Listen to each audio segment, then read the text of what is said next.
thank you for doing the briefing. I just wanted to ask, during the meeting, More troops, strengthen NATO eastern flanks, and more troops to Poland, for example? We are watching what's going on in Belarus very, very closely. Certainly taking note of some of the provocative actions there, and certainly the bellicose, pugilistic rhetoric that continues to come out of the government there in Belarus.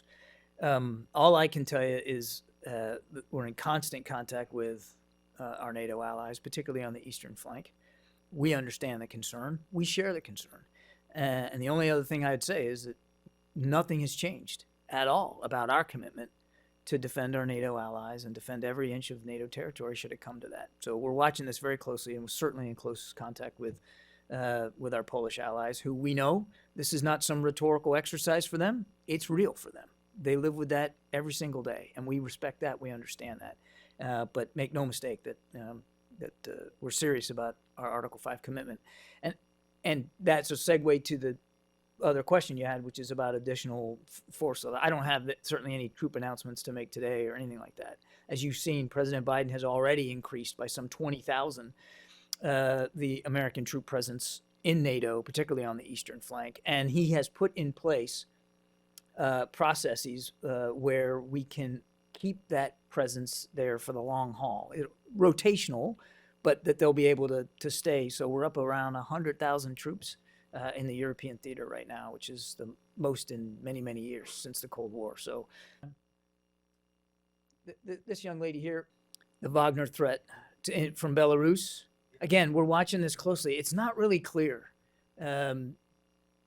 exactly where all the Wagner guys are. We know some of them went to Belarus. We know some of them went to Africa.